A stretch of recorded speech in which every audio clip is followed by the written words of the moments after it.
Benemérita Universidad Autónoma de Puebla, Facultad de Medicina. El siguiente tema a exponerse es la pleura.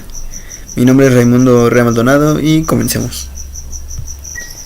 Las pleuras del griego pleura, que significa costilla o costado, una derecha y una izquierda, son membranas cerosas que envuelven a los pulmones y tapizan las paredes de la cavidad pleural. Cada pleura forma un saco membranoso cerrado o también conocido como cavidad pleural, que se interpone entre el pulmón respectivo y las formaciones anatómicas que lo rodean. Las dos cavidades pleurales dentro de cada membrana pleural no se comunican entre sí. La membrana pleural está constituida por una capa serosa y una capa subserosa. La pleura deriva también del celoma intraembrionario. Seguimos con las consideraciones generales sobre la pleura. Cada pleura está constituida por dos hojas continuas, una pleura visceral y una pleura parietal. La pleura visceral que tapiza íntimamente la superficie pulmonar y la pleura parietal que cubre la pared de la cavidad donde se halla el pulmón. Estas dos hojas pleurales se continúan una con la otra a nivel de la raíz pulmonar y el ligamento pulmonar. Encontramos lo que es la cavidad pleural, que se encuentra entre la pleura visceral y la pleura parietal. La pleura visceral y la pleura parietal se continúan la una con la otra a nivel de la raíz pulmonar y el ligamento pulmonar.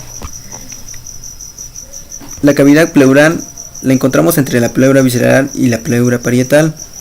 En su interior existe un líquido seroso a baja presión que adosa ambas hojas en forma perfecta. De esta manera, las paredes de los pulmones quedan en unión íntima con los elementos que los rodean, como son la pared torácica, el diafragma y el mediastino, desde el punto de vista funcional, pero permanecen anatómicamente libres de toda adherencia y unión con ellos, excepto a nivel de la raíz pulmonar, donde ambas pleuras se continúan. En el siguiente dibujo encontramos lo que es la pleura con un corte coronal. Podemos encontrar lo que es la pleura parietal en la porción costal y la cavidad pleural. Como recordamos, la cavidad pleural es la que separa la pleura parietal de la pleura visceral. También podemos ver en la parte superior la cúpula pleural, seguido de la pleura parietal y la porción mediastínica. También encontramos cómo se conecta el bronquiolo dentro del pulmón y la fascia endotorácica. En la parte inferior encontramos lo que es de la diafragma y también nos da un ejemplo de la pleura parietal en la porción diafragmática. La pleura visceral se aplica íntimamente a tres caras pulmonares que son la costal, la mediastínica y la diafragmática. Es delgada y transparente, no puede ser disecada ni separada del parenquima pulmonar subyacente. También forma parte integrante de la superficie pulmonar mediante prolongaciones conjuntivo-fibrosas. Pleura parietal. Tapiza el interior de la cavidad torácica y reviste las paredes del espacio donde se encuentran los pulmones. En la pleura parietal encontramos porciones que continúan en los puntos de reunión de los diferentes elementos que forman los límites de esta cavidad, que son la pared costo-intercostal, el músculo diafragma y mediastino. En estos lugares de reunión se forman los recesos pleurales. Disposición general. Comenzamos con la porción costal, que es la parte de la pleura parietal que recubre la superficie interna de las costillas. Se extiende de arriba hacia abajo, desde el orificio torácico superior hasta las inserciones costales y condrales del diafragma. Sigue la porción diafragmática, que cubre al hemidiafragma correspondiente y adhiere a él íntimamente, en especial a nivel del centro tendinoso. Por último tenemos a la porción mediastínica. Se extiende de atrás hacia adelante desde el canal costovertebral hasta el esternón y en sentido vertical desde el orificio torácico superior hasta el diafragma.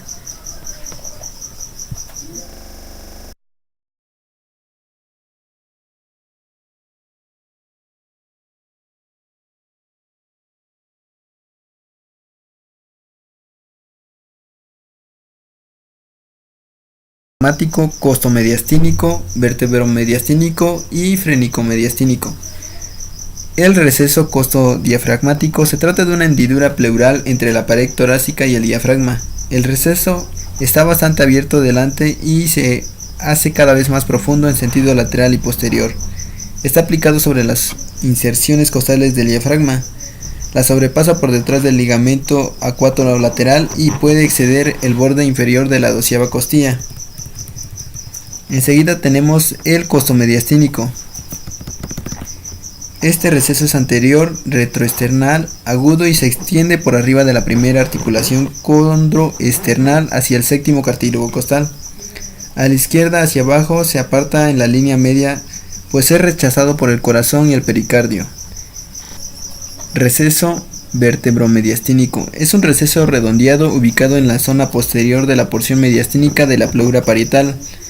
Forma un canal a los lados de los cuerpos vertebrales. Por último tenemos al receso frénico-mediastínico. Es un receso pleural poco profundo situado entre la porción diafragmática y la porción mediastínica de la pleura parietal. A la izquierda, en el borde inferior del pericardio, tiene mayor profundidad. Desciende hacia atrás, donde se continúa con el receso La cúpula pleural. Se trata de una bóveda de la cavidad pleural que recubre al vértice del pulmón. Esta está situada por arriba del borde superior de la segunda costilla. Reúne la porción costal de la porción mediastínica de la pleura parietal. Es redondeada y sobrepasa por arriba de la primera costilla. Su vertiente anterior es pendiente suave. Su vértice medial es más abrupta y forma el límite entre el tórax y el cuello. En relación con la cúpula pleural, la fascia endotorácica se espesa para formar el diafragma fibroso cervicotorácico, que se interpone entre la pleura y los elementos de la región. Fascia endotorácica es una hoja conjuntiva interpuesta por fuera de la pleura parietal, entre esta y las paredes de la caja torácica. Se trata de la fascia parietal del tórax. Esta es delgada y está formada por tejido conjuntivo laxo en algunas fibras elásticas. Constituye un plano de separación en el decoloramiento extrapleural. A veces contiene elementos linfáticos y vasos destinados a la pleura. Esta fascia es reforzada por trayectos fibrosos que constituyen zonas de adherencias entre la pleura parietal. Encontramos tres adherencias, que son las inferiores en contacto con la 12ª costilla, las anteriores a nivel de los cartílagos costales y las posteriores en la región costovertebral a nivel de las articulaciones de la cabeza costal y de los discos. Unión de las hojas pleurales. A nivel de las raíces pulmonares, la pleura parietal mediastínica se refleja sobre los elementos de la raíz a los que tapiza por arriba, adelante y atrás. Esta transcurre lateralmente para alcanzar los bordes del hilo pulmonar. No penetra en este hilo, sino que prosigue sin interrupción con la pleura visceral. Esta zona de reflexión de las dos hojas pleurales constituye la pleura radicular. En el borde inferior de la raíz pulmonar, debajo de la vena pulmonar inferior, las dos hojas preradicular y retraradicular no se unen. Ambas descienden adosadas una con la otra, tapizando su contenido y forman el ligamento pulmonar.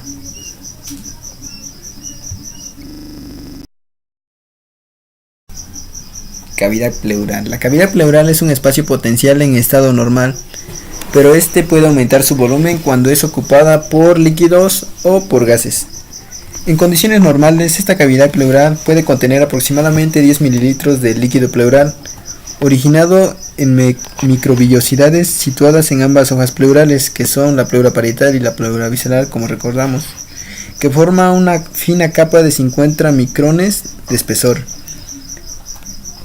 La función del líquido pleural es lubricar y aumentar la adherencia entre ambas hojas pleurales, permitiendo su desplazamiento y dificultando su separación.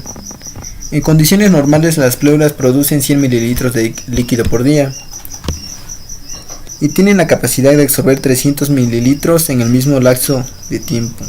Esto muestra la importancia funcional de mantener la vacuidad de esta cavidad. Vascularización e inervación de la pleura. Vascularización. La pleura parietal dispone de una red relativamente poco densa de arterias, como son las arterias intercostales, arterias frénicas superiores y arterias mediastínicas. La pleura visceral, en cambio, dispone de una rica red arterial procedente de las arterias bronquiales, las que llegan a la superficie por los tabiques lobares. Y por último, los vasos linfáticos de la pleura son tributarios de los ganglios linfáticos vecinos. Inervación. La pleura parietal costal y la parte periférica de la pleura parietal diafragmática están inervadas por ramos de los nervios intercostales. Es relativamente poco sensible. La parte central de la pleura parietal diafragmática y de la pleura parietal mediastínica está inervada por ramos de los nervios frénicos. La sensibilidad aquí es más viva. En cuanto a la pleura visceral, posee gran sensibilidad y la superficie pulmonar puede ser el punto de partida de reflejos pleurales extremadamente violentos que pueden producirse en ocasión de perforaciones pulmonares o de punción.